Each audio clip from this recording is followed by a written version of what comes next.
As a Black man born and raised in Richmond, Virginia, it is common to encounter spaces that were purposefully and inadvertently designed without all users in mind.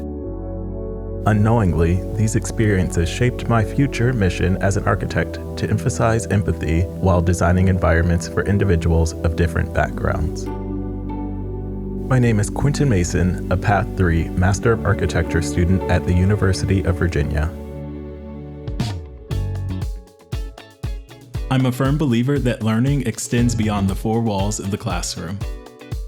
This has fueled my desire to travel both locally and abroad to immerse myself in diverse cultures. While traveling, I continue to educate myself to better design for more inclusive spaces through talks with locals, research, photography, drawing, and journaling. When I start a new project, I first investigate the history of the people and the land use on which the design will be located. It's important for me to honor those who came before. While researching for this project, I discovered that access to Chicago's industrial New City neighborhood historically grew through migration.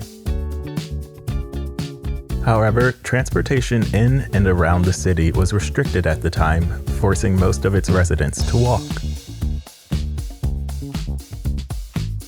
During these walks, residents would share stories, educate, and get to know their neighbors. This made me think about how these walks may appear as a form of cultural exchange. When considering the history of shared public spaces, both indoor and outdoor, formal and informal, it's critical to understand these spaces as places of connection and for the exchange of ideas.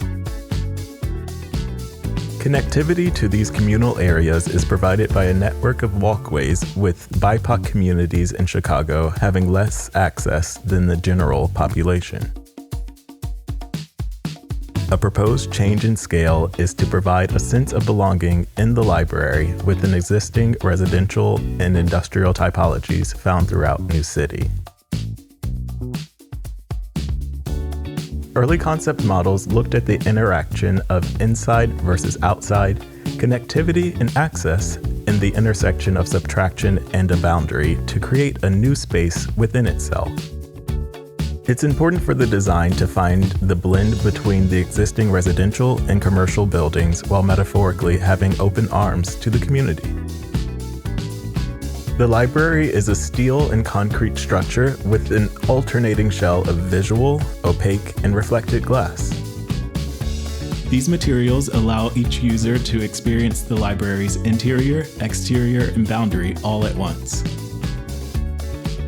The central void organizes the transition from casual chats to more curated interactions across and between stacks within the library in order to gain an understanding and empathy for each other. After finding refuge from the hustle and bustle of West 47th Street and the conceptually fluid outer shell, the courtyard provides visitors with a sense of enlightenment, just as the library. The double-height 360-degree vision glass immediately unveils its inner workings to visitors upon entry. So, how does this tradition of walking and migration as a means of cultural exchange look today? A link that is open. I'm drawn to Gensler because of the firm's expertise in global collaboration. This is important to me because I aspire to make an impact on global culture throughout my career.